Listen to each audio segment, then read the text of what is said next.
नमस्कार दोस्तों, आपका स्वागत है हमारे YouTube चैनल लर्निंग ट्रैक में। आई होप आप सब ठीक होंगे। अगर आप सीटेट 2023 या अदर टेट एग्ज़ाम की प्रिपरेशन कर रहे हैं तो मेरे चैनल को सब्सक्राइब ज़रूर कीजिएगा, क्योंकि मैंने अपने चैनल के माध्यम से CDP की सीरीज़ स्टार्ट की है। ये उस सीरीज़ का पार्ट 2 है जो आपके टेट एग्ज़ाम के लिए इम्पॉर्टेंट होगी। देर ना करते हुए चलो शुरू करते हैं। हमारा आज का टॉपिक है फैक्टर्स इफेक्टिंग डेवलपमेंट, विकास को प्रभावित करने वाले कारक। ठीक है, पहला कारक है हमारा हेरिडिटी। हेरिडिटी एक ऐसा फैक्टर है जो विकास को इस तरह से प्रभावित करता है कि माँ बाप से बच्चे को प्राप्त होती है। ठीक है, चाहे वो रंग हो, जैसे रंग में आप क्या कह सकते हैं, उसका अपना आपका स्किन कलर भी हो सकता है, और उसकी आंखों का कलर। कई बार देखा होगा कई बच्चों की आंखें ब्राउनिश होती हैं, ग्रीन होती है, ब्लू होती हैं। तो ये क्या है, आप कई बार वो पेरेंट्स से उनको मिलती हैं उस तरह की आइसेस। ठीक है, या आपके रूप हो या आपका लंबाई हो। ठीक है, ये जो शारीरिक विशेषताएं होती हैं कई बार क्या है माँ बाप से बच्चों को प्राप्त होती हैं। कई बार इंटेलिजेंस जो विशेषताएं होती हैं वो भी माँ बाप से बच्चों को प्राप्त होती हैं। हमारा सेकंड फैक्टर है इन्वायरमेंट। इन्वायरमेंट मतलब ऐसा चीज़ें, ऐसी ही विशेषताएं या ऐसी कोई भी हमारे आसपास की चीज़ जो हमारे डेवलपमेंट को इफेक्ट करती है वो हमारे इन्वायरमेंट के अंदर आती है। हमारे आसपास की चीज़, चाहे वो हमारे समाज से हमें मिल रही है, चाहे हमारे घर से हमें मिल रही है, तो ये सब किस में आ जाता है, हमारे इन्वायरमेंट में आता है। कई बार ये इन्वायरमेंट पॉजिटिव भी होता है, कई बार हमारा ये इन्वायरमेंट नेगेटिव भी होता है। कई बार जब पॉजिटिव इन्वायरमेंट हमारे पास होता है तो हमारा डेवलपमेंट ऊंचाई की तरफ जाता है। अगर हमारा इन्वायरमेंट, हमारे आसपास का इन्वायरमेंट अगर नेगेटिव है तो कई हमारा जो डेवलपमेंट है डाउनफॉल की ओर जाता है। ये सब एक्सेप्शनल है, सभी के केस में पॉसिबल नहीं है। कई बार किसी को अच्छा इन्वायरमेंट नहीं मिलता, लेकिन वो अपने आसपास का इन्वायरमेंट ऐसा बना लेता है, सेल्फ इन्वायरमेंट जिसे कहते हैं, वो बना लेता है जिससे वो अपना डेवलपमेंट कर पाता है। ठीक है, कई बार नहीं मिलता है बच्चों को अच्छा इन्वायरमेंट, तो बच्चे फिर भी अपने लिए खुद से सेल्फ अपना इन्वायरमेंट डेवलप करके उसको बना पाते हैं और अपना डेवलपमेंट करते हैं। हमारा नेक्स्ट फैक्टर है न्यूट्रिशन। न्यूट्रिशन का मतलब ये नहीं होता है कि आप सिर्फ खाना खा रहे हैं। ठीक है, खाना आप अगर खा रहे हैं तो वो खाना ज़्यादा मात्रा में हो ना हो, लेकिन उसमें न्यूट्रिशन की मात्रा भरपूर होनी चाहिए। तो ये न्यूट्रिशन अगर आपका प्रॉपर नहीं है तो आपका प्रॉपर विकास नहीं हो पाएगा, आपका बॉडी फिजिकली डेवलपमेंट नहीं हो पाएगा।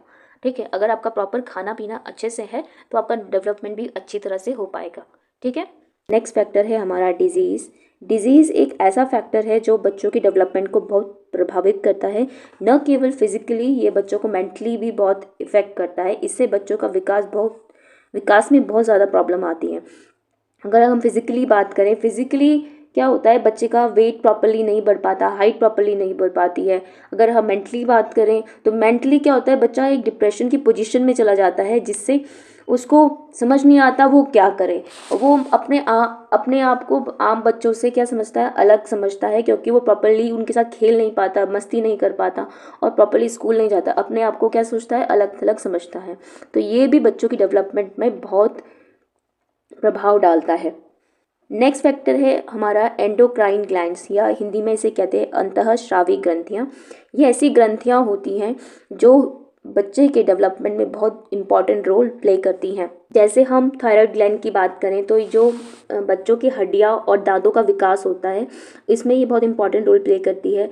और बच्चे की इमोशनल बिहेवियर या संवेगात्मक व्यवहार भी इसी पर डिपेंड करता है। अगर हम थायराइड ग्लैंड की बात करें, इसके कारण बच्चे की वेट, हाइट और मेटाबॉलिज्म रेट, ब्रेन डेवलपमेंट, ये इसको इफ़ेक्ट करता है। अगर हम अपने नेक्स्ट फैक्टर की बात करें तो नेक्स्ट फैक्टर है सेक्स या फिर लिंग। मतलब कह सकते हैं कि लिंग का भी बहुत प्रभाव पड़ता है बच्चे की डेवलपमेंट में। कहा जाता है कि जो गर्ल्स होती हैं बहुत जल्दी मैच्योर हो जाती है एज़ कम्पेयर टू बॉयज़। और हाइट की बात करें तो लड़कियों की हाइट 14 से 15 तक बढ़ती है और बॉयज़ के हाइट 21 या 23 तक बढ़ती है। उसके बाद क्या हो जाती है, स्टॉप हो जाती है। फिर अचानक से कई बार क्या होता है, लड़कों में 18 से 19 के बाद एज बढ़ना फिर शुरू हो जाती है। तो इसी तरह से जो डेवलपमेंट है वो लिंग भी इसको इफ़ेक्ट करता है। नेक्स्ट फैक्टर है हमारा फिजिकल वर्क। फिजिकल वर्क हमारे डेवलपमेंट को बहुत इफेक्ट करता है, कह सकते हैं बहुत इंपॉर्टेंट रोल प्ले करता है हमारे डेवलपमेंट। जैसे एक्सरसाइज हो गई, योगा हो गया, रनिंग हो गई, अदर एक जो फिजिकल एक्टिविटीज़ होती हैं जिससे बच्चों क्या होते हैं, फिट रहते हैं, हेल्दी रहते हैं। न केवल फिजिकली, बच्चे क्या होता है मेंटली भी एक्टिव रह पाते हैं। वो स्ट्रेस से दूर रहते हैं, डिप्रेशन जैसी प्रॉब्लम से दूर रहते हैं। उनको बहुत ये चीज़ें बहुत ऐसी जो प्रॉब्लम्स होती हैं उन्हें बहुत कम फेस करना पड़ता है। और क्या होता है, जब आप एक्सरसाइज करते हैं, योगा जैसी क्रियाएं करते हैं, ऐसे फिजिकल वर्क करते हैं, तो क्या होता है, आपका जो एक ऑक्सीजन लेवल आपके ब्रेन में होता है वो लेवल बढ़ जाता है। उससे क्या होता है, आपका जो कॉग्निटिव डेवलपमेंट होता है या संज्ञानात्मक डेवलपमेंट होता है वो बहुत अच्छी तरह से होता है, प्रॉपर तरीके से होता है। तो इसलिए हमें फिजिकल वर्क ज़रूर करना चाहिए, चाहे आप एक्सरसाइज की फॉर्म में करो या योगा की फॉर्म में करो या रनिंग की फॉर्म में करो, मतलब आपको फिजिकल एक्टिविटीज़ ज़रूर करनी चाहिए। तो आज की वीडियो में बस इतना ही। मिलती हूँ आपको अपनी नेक्स्ट वीडियो में। अगर आपको मेरी वीडियो पसंद आई हो तो मेरे चैनल को लाइक शेयर सब्सक्राइब जरूर कीजिएगा। तब तक के लिए goodbye and take care.